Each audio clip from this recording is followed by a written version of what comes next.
Hey everybody, it's Rod with Civil Advantage Firearms Training. Thanks for joining me again for a new review. Today we're going to talk about the Beretta APX in 9mm.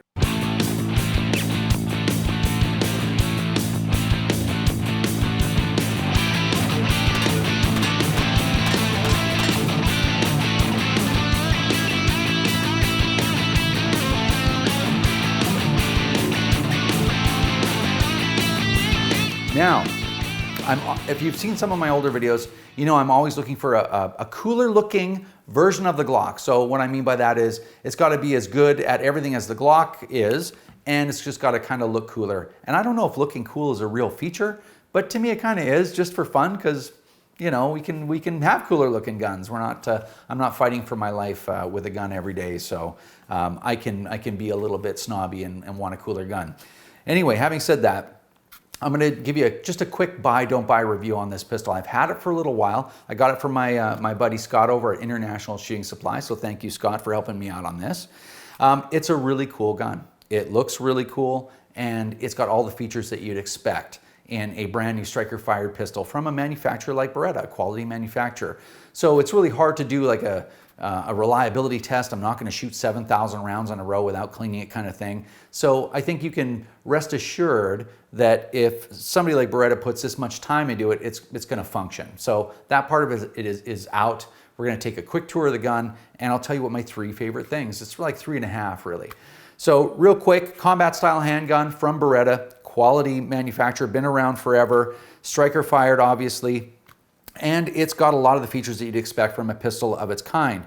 It's built on the removable serialized chassis, just like the SIG P320, right? So you have this little piece of machinery, that is the actual firearm. And of course you can get different frames in different colors and lengths and different slides and all the rest of that stuff. And you still only technically own one firearm. So that seems to be what everybody's doing these days.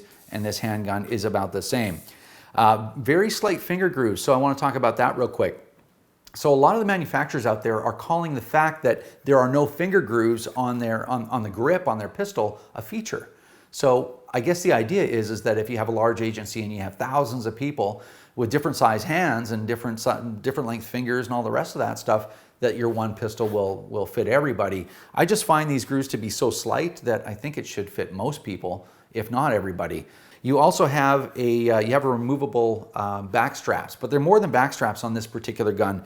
They're actually palm swells too, so that the removable part is all over the whole grip, so it really does change the grip. So that's kind of cool if you have bigger than average hands or smaller than average hands. My hands are absolutely average sized, and this thing fits in my hand perfectly. The whole gun is ambidextrous, so the slide stop is the same on both sides right out of the box. The trigger is ambidextrous. Little joke there. Anyway, whatever. The magazine release, you can switch it. So that's something you'd have to do, but it's pretty simple to do. So the whole gun is fully ambidextrous. So if you're lefty, this will work for you as well. One thing I'll say real quick, just a personal aside, is that the pressure required to release the magazine is perfect. I know it sounds like a weird thing to be excited about, but it's just absolutely perfect. And what I mean by that is, on my Glock, the pressure required to eject the magazine is pretty significant, and the magazine release button itself is pretty small, so you got to put quite a bit of pressure on there to get the mag out of there. And obviously they do that so that you don't eject the magazine when you're shooting the gun. So I get that. If it's too easy to press, that's a possibility. Whereas this one's not too easy, but it's not difficult to press, and the magazine release button itself is big right out of the box, so there's no upgrade required. So yeah, it's just kind of neat, and the shape's neat because it actually matches the amount of the surface of your thumb that's pushing against it. It's like a teardrop kind of shape. Anyway, kind of neat. It's just something I noticed. The magazines, they have a big floor plate on them, so if you're somebody that likes to, you know, just rip that mag out of there and throw it across the range, you can do that, right? So, and God forbid something goes wrong and you can't get the mag out, that's probably going to help you. So the floor plate's pretty big, and the magazines go in and out of the gun just like you'd expect. They drop free like you'd expect. They come jumping out of there, so that's all great. So I think these are the basic things that you'd expect from any striker-fired pistol. My 4 favorite parts of this gun, or favorite aspects of it. Number 1, it feels great in the hand. I talked about that earlier, but I'm telling you, when you pick up this gun right away, it feels totally natural. The magazine capacity, just before I forget, it's not one of my favorite things, but the magazine capacity is 17 rounds, even with this nice, slim, good feeling grip, which is kind of a breakthrough, right, in a way. And they'd be 17 rounds in a civilized country, not in Canada, because obviously if I had 17 rounds in here, I'd go crazy and shoot everybody. Thankfully, we have smart people in our government. We can only shoot 10 at a time. So as a result, Canada is a very peaceful country. So new shirt, new set, same sarcasm.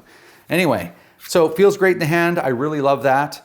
It looks awesome. So as I said kind of at the outset, I know it's a weird thing to say that's a feature, but it really looks great. It's a cool looking pistol. So it's something that I'd like to look at as well as just, you know, shoot bullets out of. Number 3, the slide serrations. Now this is a big deal. I run a lot of people through the Canadian Firearm Safety course up here in Canada. I think it's somewhere around 4,000 people now. And people have different levels of strength in their hand. They have different size, you know, fingers. Some people get nervous, they get sweaty. Their hands are sliding all over the place. And so to me, if you have very effective serrations on the slide, that is actually a really significant feature in my mind. You know, that's my personal opinion.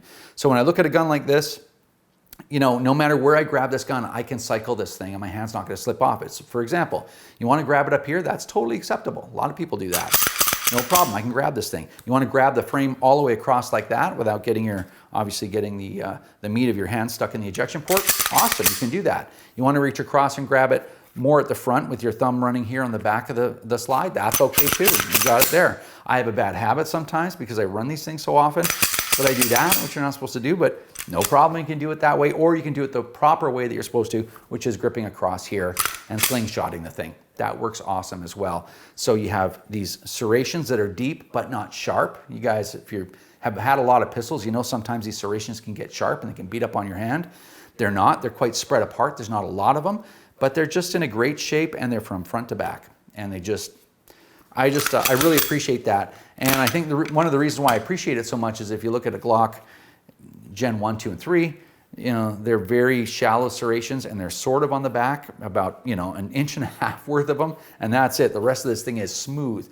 I put grip tape on my Glocks, and I know it's kind of a primitive thing to do, but whatever. It just makes it so that if my gloves don't fit right or whatever, maybe my gloves are wet or my hands are wet, then I'm not going to slip off the slide. So anyway, that's something I really appreciated, and they made it look really cool as well. And last but not least, the trigger. The triggers in striker fired pistols can be hit and miss, right? They can be pretty difficult, they can be stagey, they can all kinds of terrible things. This trigger is quite interesting. It's very straight, almost looks like a competition trigger, has a little trigger safety in there, but for a striker fired pistol that has a 6-pound trigger, really nice and easy to pull. You know, and I didn't have to do a thing to it, right? I didn't have to pull out the wheel polish. I didn't have to buy a 3-pound connector for it. I didn't have to do any of the stuff that you typically do with other guns out of the box, like my Glock. I did all those things to that. As a result, the trigger's pretty good. This one is great right out of the box. So anyway, 6 pounds, but it certainly doesn't feel like that.